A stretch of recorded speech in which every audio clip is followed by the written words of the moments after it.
Hallelujah to the Most High God. I bring you greetings as usual from my family and from my friends and from my local church. I think I want to conclude the series on Vashti. I want to thank all of you who have commented on the video, the first video on Vashti, the encouragement I'm getting from everybody. I want to thank you very much. You know, the encouragement spurs me on. It tells me that people are listening and people appreciate, the little things we do. Now, I want to conclude on the Vashti personality. Remember I told you Vashti was from the royal line. Vashti's grandfather was King Nebuchadnezzar. You remember how proud and arrogant he was because he was the king of Babylon. That presupposes that he was very rich. I mean, a whole king of Babylon should be rich. So we should expect that his granddaughter Vashti will be born with a silver spoon in her mouth. So we should expect the kind of person she is. And I told you that anybody whose grandfather was a king, anybody who was born in the royal line should be educated. She would go to the best schools. She would be highly educated and all that. So that was Vashti for you. Esther, on the other hand, was an orphan. Poor Esther. She had Mordecai as an uncle who was guiding her around. So Esther is the story of from grace to the top. She was lifted by the hand of God. She was handpicked. She was chosen by God. We are not looking at Esther today. We are looking at Vashti. What happened to her? Throughout my childhood, my early years as a Christian, and I believe the same applies to you, we have seen Vashti with a certain bad eye. We have seen her to be disrespectful. As for that one, everybody knows it, that Vashti was disrespectful. The husband called her and she didn't go. But have we found out, have we analyzed the circumstances surrounding Vashti's personality? Have we found out the circumstances surrounding why she said no to the king? That is what we want to look at. She's a queen. I read recently that queens don't dance. Yes. Princesses dance.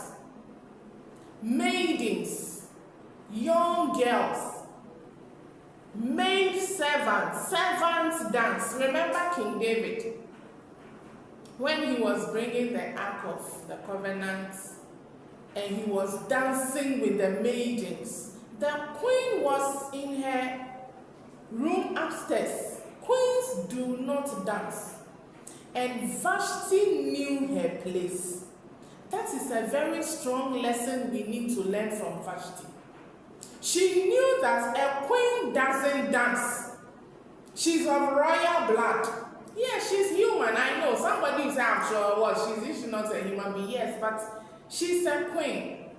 And she knows her place. And a queen does not dance. So for the king to ask, to demand, to request that Vashti the queen come to dance, not only in front of him, but in front of all the subjects from the provinces, Vashti saw it as a dishonorable thing. She saw it as a disrespect. She saw it as being below her standard. And sometimes as women, as Christian women, there are certain requests our husbands make of us that we should say no to. Yes, we should be headstrong. we should be adamant and say no to certain requests from our husbands. Remember, the king was drunk. Yes, he was under the influence of alcohol. His subjects had made him drunk, and now he was placing an illicit demand on his wife, the queen, and the queen said no. Recently, we have heard all over the news of gay men marrying women just to cover their being gay. Some gay men demand from their wives anal sex. There have been a few. I have heard a few. I have personally spoken to a woman whose husband was gay, and she didn't like it, so she actually divorced the man. Yes, such a woman, we should clap for her. When you find out your husband is a homosexual and he's making demands, he wants to have anal sex with you, a woman. Bible says changing the use of the woman. The woman was not made to have sex through the anus. So yes, like Vashti, when our husbands make certain demands, we have the right to say no. And that is a very important lesson we learn from Vashti. When the king was marrying Vashti, he knew Vashti's worth. He knew he was marrying the granddaughter of King Nebuchadnezzar. So he knew how valuable Vashti was. In fact, at the time, I remember I told you it was an arranged marriage between the Persian province, the Persian nation and the Babylonian nation, to cement the relationship between them and to strengthen the Persian nation. So Vashti is bringing a whole lot to the table. She's not an ordinary person. She's not an ordinary woman. So you cannot marry a Vashti knowing well that she's a solid woman, she's a strong woman, she's a rich woman, she's a loud woman, she's opinionated, she's a go-getter, she's an achiever. She has strengths that even some men don't have. The king knew who he was marrying. So to turn around and come and place illicit demands, she should come and dance in front of everybody. The king should have known that Vashti will not stoop so low. Yes, women are not supposed to stoop low. The fact that I am married doesn't mean I don't have sense.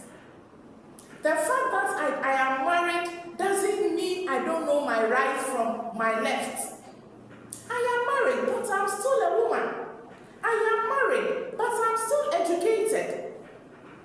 In fact, marriage should not rubbish a woman's strength. Marriage should not nullify the abilities and capabilities of a woman. But unfortunately, a lot of men have it at the back of their mind. As for me, when I married my wife, I remember a man told me he will never buy a rice cooker because it will make his wife lazy. I was like, duh. What kind of stupid mentality is that? When you buy a rice cooker, it will make your wife lazy. I mean, some men are so sick in the head. So like Vashti didn't tolerate such nonsense from the husband. You know I am a queen. You know queens don't dance. Why do you come asking me to dance?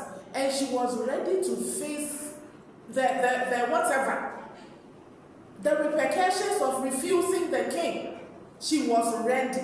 Do you know why she was ready? Because she was not staying at home with her hand between her thighs, sitting down, waiting for the king to feed her.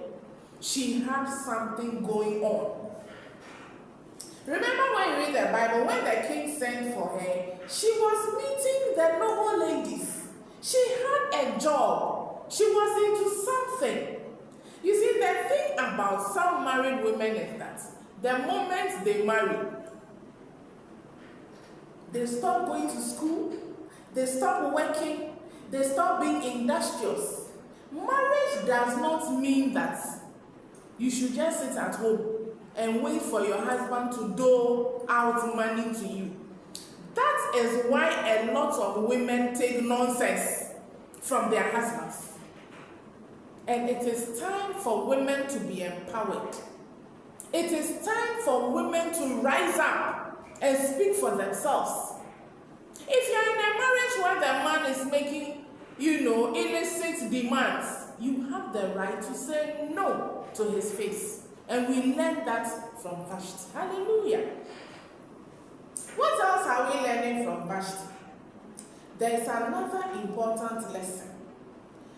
The moment she refused to dance, the moment she was banished from the palace, we never heard of Vashti again. At least in the Bible. We never heard her going about granting interviews to radio stations all over the place. You are a woman. Your marriage fails. That is not the end of the world. You are a woman. Your marriage fails. You owe nobody an apology. You don't need any explanations. You don't need to give explanations to anybody. You own your life. And you should respect yourself so much that you don't need to explain anything to anybody. And we learned that from Vashti. So you see, we have a lot to learn from Vashti's figure. Instead of just rubbishing her under the carpet, instead of just, labeling her as disrespectful, let us analyze her situation. Until we analyze her situation, we are not fair to her. Because there are a lot of Vashtis. And there are a lot of Esthers. Now, for the purposes of my video, I want to group all women into two. There should be Vashtis and there should be Esthers. Vashti stands for the strong, loud, go-getters, target meeters. The strong, hard-working women, the boss ladies who go out there and make money and come and run their families. These are the Vashtis. The Esthers, on the other hand, they are the humble ones, the phlegmatics, the melancholics. They are so gentle, they are cool and collected. Sometimes they bring nothing to the table. So all they have to do is to say, yes, Amasa, yes, Amasa, yes, Amasa. But if you are a man and you marry a Vashti, you should know what she brings to the table. And you should know her strengths and her weaknesses.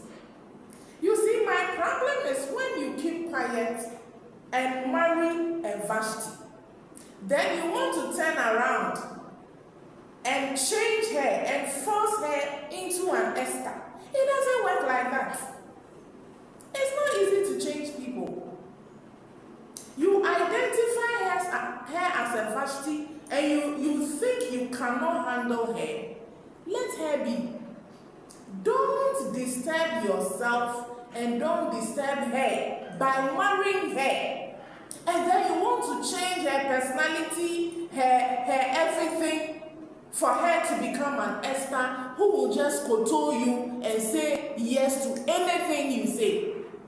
If you want a woman who doesn't speak, if you want a woman who asks questions, if you don't want a woman who asks questions, you don't want a woman who asks why, please go and marry your Esther. There are lots of Esthers out there. My frustration is when a man goes ahead to marry someone very loud, very strong, very opinionated.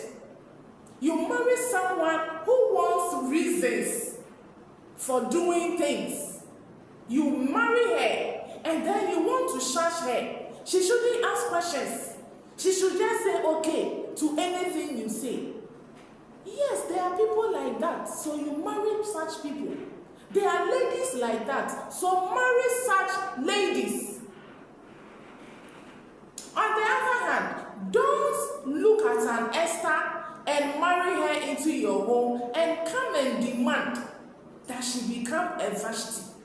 You start comparing her to her peers. You start comparing her to other hardworking, loud, and target meeters.